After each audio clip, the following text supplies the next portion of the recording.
এখন আমরা দেখব উদাহরণ 1। এখানে a ইজ ইকুয়াল টু দেয়া আছে 7, 14, 21, 28। সেটটিকে সেট গঠন পদ্ধতিতে প্রকাশ করতে হবে। তাহলে আমরা যদি খেয়াল করি এই যে মানগুলো দেয়া আছে, যে উপাদানগুলো আছে, সেগুলোর কি নির্দিষ্ট কোনো বৈশিষ্ট্য আছে? তাহলে আমরা এখানে দেখব যে প্রত্যেকটি উপাদান এটা 7 দ্বারা বিভাজ্য, মানে 7, 14, 21, 28 এগুলো সবই 7 দ্বারা বিভাজ্য। তাহলে প্রত্যেকটি উপাদান 7 দ্বারা বিভাজ্য, অর্থাৎ মানে এটা বোঝাচ্ছে যে এই প্রত্যেকটি উপাদান আসলে 7-এর গুণিতক। যেমন 7 1 7, 7 2 14, 3 7 21, 4 7 28। তাহলে আমরা প্রথমে বুঝতে পারছি যে এই উপাদানগুলো হচ্ছে 7-এর গুণিতক। এরপরে এই বানগুলো এগুলো 7 থেকে শুরু হয়েছে এবং 28-এর বেশি নয়। আবার এটাও বলতে পারি যে 0-র থেকে বড় 7-এর গুণিতক এবং 28-এর বড় নয়, এ ধরনের শর্ত। তাহলে আমরা এখন এটাকে চাইলে লিখতে পারবো যে x such that x এটা 7-এর গুণিতক এবং 0 থেকে বড় 28-এর সমান অথবা ছোট। এখন আমরা যদি কল্পনা করার চেষ্টা করি, আমরা এই শর্ত মোতাবেক আসলে এই 7, 14, 21, 28 এর বাইরে অন্য কোনো মান আমরা কল্পনা করতে পারবো না। কারণ এই যে 0-এর থেকে বড় হবে এবং 28-এর ছোট অথবা সমান হবে, সেটা 7-এর গুণিতক। তাহলে সেগুলা এই 7, 14, 21, 28 এগুলাই হবে। তাহলে আমাদের এটাই হবে ইজ ইকুয়াল টু এই এ সেটের গঠন পদ্ধতিতে প্রকাশ। এরপরে আমরা দেখব উদাহরণ 2, যেখানে আমাদেরকে বলছে x such that x এটি 28-এর গুণনীয়ক। এটাকে আমাদের তালিকা পদ্ধতিতে প্রকাশ করতে হবে। তাহলে এই যে 28-এর যদি আমরা গুণনীয়কগুলো বের করি, তাহলে 28-কে আমরা চাইলে 1 গুণিতক 28, 2 গুণিতক 14 এবং 4 গুণিতক 7 এভাবে লিখতে পারবো। তাহলে 28-এর গুণনীয়ক সমূহ হচ্ছে এই 1, 2, 4, 7, 14, 28। তাহলে আমাদের নির্ণেয় সেট বি এটা হবে এই যে 28-এর গুণনীয়কগুলোর নিয়ে। তাহলে এটি আমাদের উত্তর। এখন আমরা দেখব উদাহরণ 3, যেখানে আমাদেরকে বলছে C is equal to X such that X ধনাত্মক পূর্ণ সংখ্যা এবং এই মানটি এক্স স্কোয়ারের মান এটি 18-এর থেকে বা 18-এর থেকে ছোট হবে। তাহলে ধনাত্মক পূর্ণ সংখ্যা, আমরা জানি ধনাত্মক পূর্ণ সংখ্যাগুলো হচ্ছে এই যে 1-এর থেকে শুরু হয়, 1-এর থেকে শুরু হয়ে অসীম পর্যন্ত। তাহলে আমরা এই মানগুলো নিতে পারবো। এরপরে আমাদের দ্বিতীয় শর্ত বলছে যে এক্স স্কোয়ার এর মানটা আসলে 18-এর থেকে ছোট হবে। তাহলে আমরা একটু করে দেখি, এই যে এক্স ইজ ইকুয়াল টু যদি আমরা 1 নেই, তাহলে এক্স স্কোয়ার করলে তাহলে আমাদের 1-এর স্কোয়ার করতে হবে। 1-এর স্কোয়ার করলে আমরা মান পাবো 1, তাহলে যেটি আসলে 18-এর থেকে ছোট।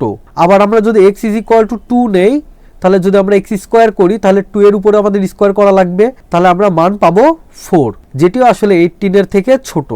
আবার এক্স ইজ ইকুয়াল টু যদি আমরা 3 নেই, তাহলে যদি আমরা এটাকে স্কোয়ার করি তাহলে 3-এর উপর স্কোয়ার করলে আমরা মান পাবো 9, এটিও 18-এর থেকে ছোট। আবার এক্স ইজ ইকুয়াল টু 4 এটা নিলে এক্স স্কোয়ার করলে 4-এরও স্কোয়ার করতে হবে, তাহলে আমাদের মান আসবে 16, যেটিও আসলে 18-এর থেকে ছোট। এরপরে যদি আমরা এক্স ইজ ইকুয়াল টু 5 নেই এবং যদি এক্স-এর স্কোয়ার করি এবং 5-এর যদি স্কোয়ার করি তাহলে আমরা মান পাবো 25।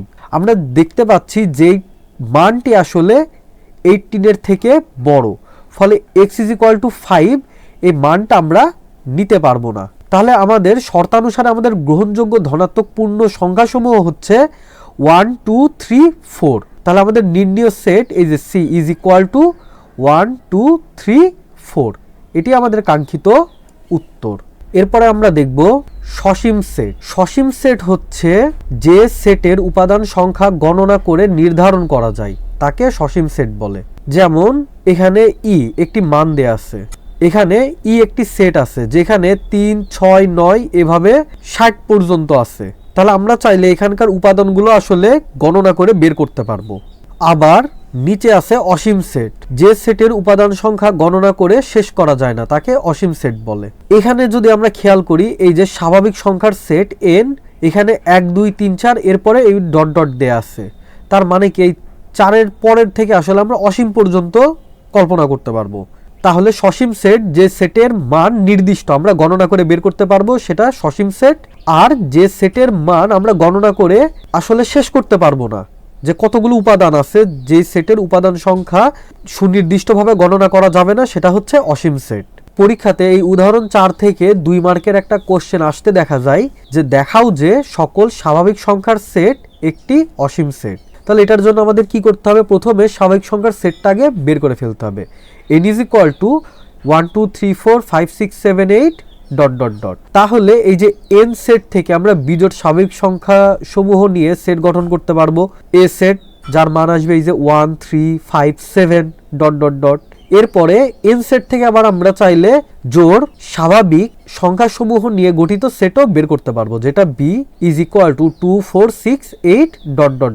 আবার এখান থেকে চাইলে আমরা n এর গুণনীয়ক সমূহের সেট যেটা 3 6 9 12 এগুলাও বের করতে পারবো। তাহলে এই যে n সেট থেকে গঠিত উপরের সেট সমূহের উপাদান সংখ্যা গণনা করে নির্ধারণ করা যায় না।